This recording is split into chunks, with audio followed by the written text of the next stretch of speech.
시청자 여러분 안녕하십니까? 오늘부터 뉴스 진행을 맡게 된 보도국의 이창익 기자입니다.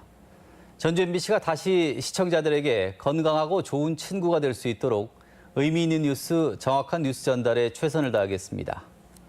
첫 번째 소식입니다. 특별히 아픈 데도 없는데 요양병원마다 장기 입원을 하는 사람들이 적지 않다고 합니다. 네, 언뜻 나이론 교통사고 환자가 생각나시겠지만 이들은 다름 아닌 생활이 어려운 저소득층이나 장애인들이라고 하는데요.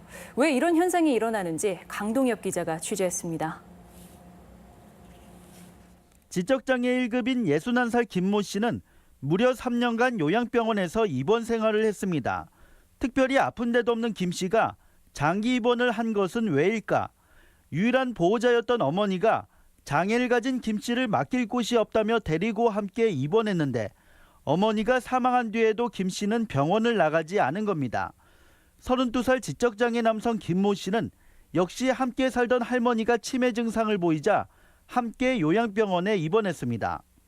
의료보험 소유권자들이 병원비가 비급여 빼고는 발생을 하지 않잖아요. 생활시설처럼 거의 병원에서 오래 장기 입원하시는 분들이 있어요. 이렇게 요양병원에서 거주하다시피 하다 당국에 적발돼 퇴소 조치된 사람들이 지난해 전주에서만 115명, 모두 저소득층이나 장애인 등 기초생활수급자들로 정부에서 의료비를 거의 전액 지원하는 의료급여 대상자들입니다. 집이 추워서 갈 곳이 없어서 등 이유도 다양했습니다. 이렇게 매년 과다하게 청구되는 의료 비용은 1인당 한 달 평균 150만 원가량, 열악한 주거 환경 등 제대로 된 사회적 돌봄을 받지 못한 이들이 병원에 의존하는 건데 이들을 지원해야 하는 사회적 비용 역시 커지고 있습니다.